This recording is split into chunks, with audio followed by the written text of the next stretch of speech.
Hey, come see us on tour. We'll be in Chicago, Grand Rapids, Michigan, Duluth, Georgia, right outside of Atlanta, Jacksonville, Florida, Tempe, Arizona, and Burbank, California. Go to jimmydore.com for a link for those tickets. We have special guests with us. Anya Parampil is a Washington, D.C.-based journalist, contributor to The Gray Zone. She's produced and reported several documentaries, including on-the-ground reports from the Korean Peninsula, Palestine, Venezuela, and Honduras. Her recent book, right there, it's Corporate Coup, Venezuela and the End of U.S. Empire, is currently ranked #1 on Amazon in the Venezuelan history category. So congrats on that. Welcome back to the show. Happy to be here, Jimmy. So I wanted to play you a few clips, and then I want to get your reaction to it. The first one is Donald Trump said this on the campaign trail this year. I'm pretty sure is when he said this. Let's listen. Venezuela. How about we're buying oil from Venezuela? When I left, Venezuela was ready to collapse. We would have taken it over. We would have gotten all that oil. It would have been right next door. Now, correct me if I'm wrong, Anya, but my interpretation of what he just said is the reason why we're putting sanctions on Venezuela and we're undermining their economy is to create instability so that we could take over their country and steal their natural resources the way the economic hitmen in the United States have always done. Is that how you read that?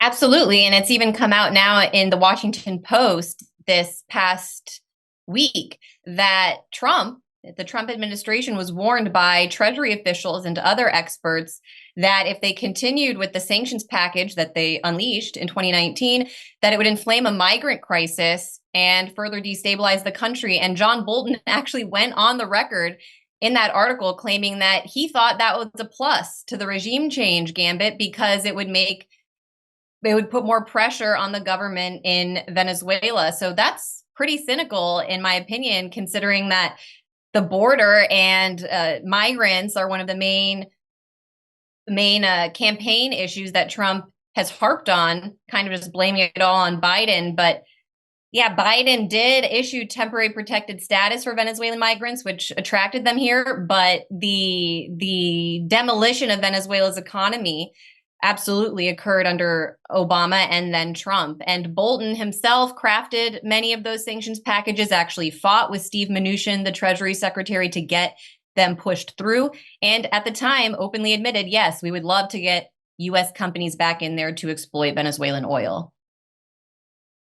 And so when people see, well, I see protesters in Venezuela, they all can't be being paid and things like that. I heard people say and see them on Twitter, and there's a lot of people who oppose. And so what would you agree with that? Well, yeah, that's because the United States has been manufacturing economic pain in that country, so they would foment that unrest, so then they could have a color revolution, so that we could then install a puppet, so then we could then steal their oil. That would be the logical conclusion, correct? Yes, and this is something that Agatha Damaris, she is an analyst for The Economist intelligence unit, which is an offshoot of The Economist magazine. She actually did a segment or an interview about a year ago or maybe more with Matt Duss, the former foreign policy advisor to Bernie Sanders, in which she admitted all of this. She said, it's tricky because on one hand, the sanctions are designed to make people feel uncomfortable so that they rise up and overthrow their government. But on the other hand, we really don't want people to suffer. So it's like, well, which one is it? Which one is it? So, and that's, I mean, to me, that's really letting the cat out of the bag. So, I mean, that this is a kind of why they hate Donald Trump, not because it's because he lets you know the actual game that everybody's playing, and that's the actual game that everybody's playing right now in Venezuela. We've been playing that since at least 2002 for the last over 2 decades. Mm-hmm. We've been trying to ever since Chavez decided to keep the oil and keep for his own people, in a sense, the profits of the oil, and give it to his own people. We've been trying to find a way to get rid of that guy or those people who want to do that. It was Chavez and now Maduro. And we want to find a way to put in a puppet like Juan Guaido and exploit it. That's really why they hate Donald Trump, because he just says it, right? Yeah, he says it. And on the other hand, he also, I think, based on his own instincts, would probably be someone that would sit down and talk to Maduro directly. Those are the sense that I got of Trump based on reading the memoirs of his officials, such as John Bolton and Mike Pompeo. They said that Trump basically viewed Maduro as a tough guy that we all know that is something Trump kind of responds to and respects. And he repeatedly asked to sit down with Maduro and solve these issues directly. Of course, there's the corporate financial deep state that he went along with ultimately with Pompeo and Bolton. But then there's that foreign lobby that we have to worry about, not the Israel lobby in this case necessarily that reigns supreme, but the Cuba, Venezuela expat community in Florida, which basically uses its base there to hold our government hostage and pressure our officials to use our taxpayer dollars. And if Maria Corina Machado, one of the leading opposition figures, had her way, she's called for a U.S. military intervention in Venezuela, they would spill U.S. blood as well to return themselves to power in Venezuela. So that's the issue here, is that these are people who come here and claim that they're Americans wanting to participate in our democracy, but then actually they are mainly interested in trying to return to power back in their homeland, even if that means killing their compatriots and spilling U.S. blood as well. So it's a very cynical game, and that's why the Venezuelan opposition figures in the shadow government recognized by the U.S. had lobbied for so long. They tried to get Trump to issue temporary protected status to Venezuelan migrants.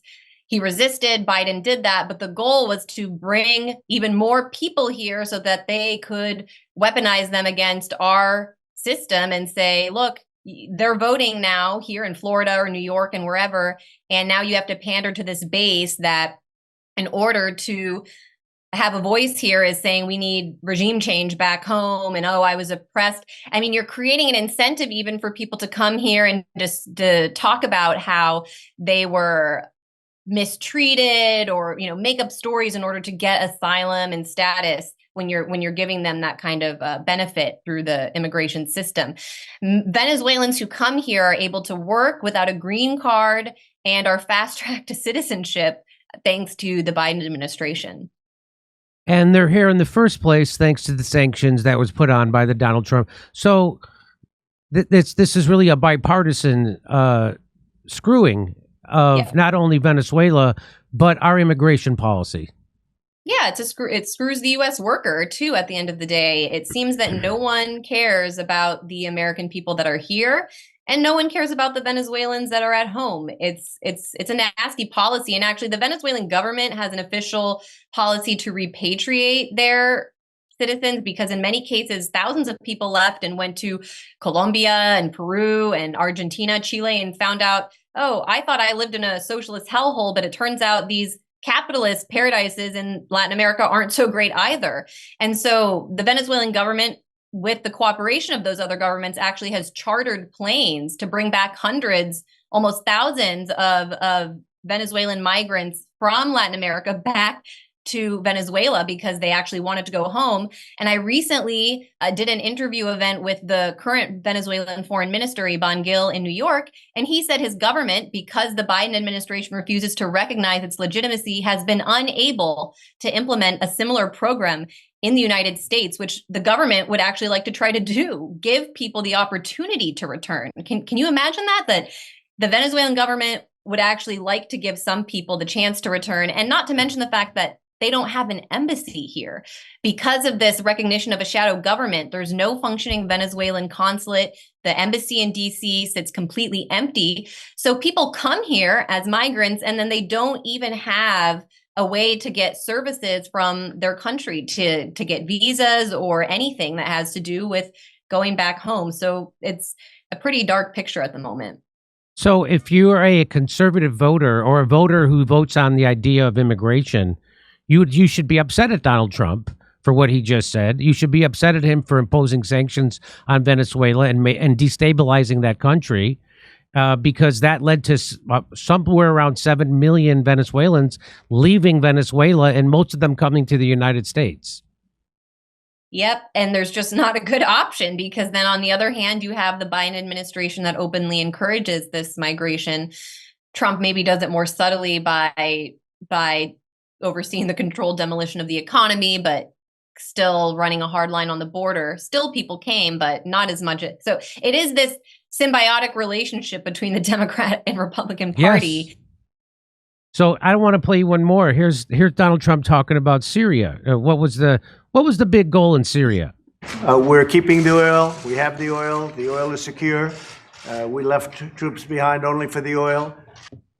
You know, I'm no linguistics expert, but it sounds like he's trying to send us a message here. If I could find one word that keeps repeating and coming up, I mean, Donald Trump loves oil more than Hunter Biden at a massage parlor. Am I right? Come on. Yeah, I mean, let's not forget that he originally selected Rex Tillerson, the former CEO of Exxon, to be his Secretary of State. Oh, and that's right. Tillerson was one of the most aggressive when it came to Venezuela, because Exxon had a huge stake in the country before Chavez and actually battled legally Venezuela's attempt to nationalize its oil reserves throughout the early 2000s. And the individual who litigated that case on behalf of Exxon, Carlos Vecchio, is now the U.S. or Venezuela's U.S. ambassador, recognized under the shadow regime. So that's why I just call it all a corporate coup, because all of the figures involved in the coup were actually agents of foreign capital and ultimately corporations based in the United States and Europe. Why do you think Trump gets a pass from his voting base on things like this? I just think they don't know. I mean, how many people know anything about Venezuela other than it's a communist or socialist dictatorship? I think. Now, can you? When Americans say they're communists, so they are. To me, when I hear Americans when they say, "Oh, well, Maduro's a communist," they equate communist with being like Hitler, right? But what he really. Is he anything like that? Is he really a dictator? Is he anything like an authoritarian ruler? Or is he just a guy who decided to keep the oil profits for his own people, spend most of it on the poor, and raise them out of poverty? Am I pointing to too rosy of a picture? No, I mean, that's definitely what the Chavismo and the Bolivarian Revolution, that was the whole point of it, was let's get the IMF out of our domestic policy and get foreign corporations out of our national industry. When it comes to labeling Venezuela communist or socialist, there's something else that Americans might not understand, which is Venezuela is in no way anything like the Soviet Union or even Cuba. It's far more restrained in its brand of socialism. It labels itself socialist, but really only 20-25% of its economy is controlled by the private sector. If you go to Venezuela, you mean controlled by the government? Yes. Okay, you the said government. Yeah. So if you go to Venezuela and you're staying in hotels and eating in restaurants and going shopping in stores, everything that you're dealing with is operated by the private sector, the oligarchy. And the government, I guess I meant to say the public sector earlier if I didn't, that they operate 20-25%. And that is what that means is that they own the industry. Like, they don't own everything. They don't control everything in the country. I think they learned the lessons of previous models that there's no way that you can just come in immediately and control every aspect of an economy. And it's actually good to have small businesses and a free market. But they run into issues then, because when these sanctions came down, some of the oligarchy that was still at war with Chavismo and controlled supermarkets and a lot of the import lines actually began hoarding goods. And there was a period where the government would raid warehouses full of toilet paper and filled with medicine, because the private sector, which again controls the vast majority of the economy, was hoarding goods in order to make the government look bad. And, they came out of that period of mass shortages. But again, the sanctions have remained in place, and it's still, tiring to live under sanctions. So it doesn't surprise me that certain segments of the population might be exhausted at this point. That's the goal. That's the goal of the agenda. I believe having a substantial percentage of my financial future secured with gold and silver. You know this.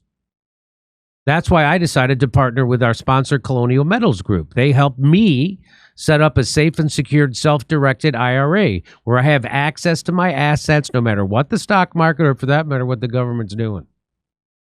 Let the team of experts at Colonial Metals Group help you protect your family's future. We put together a special offer for our audience. Click on the link in the description below or call a special 800 number and you'll receive a safe and up to 10 grand in silver. So the number over at Colonial Metals is 888-910-1419. That's 888-910-1419. Hey, come see us on tour. We'll be in Chicago, Grand Rapids, Michigan, Duluth, Georgia, right outside of Atlanta, Jacksonville, Florida, Tempe, Arizona, and Burbank, California. Go to jimmydore.com for a link for those tickets.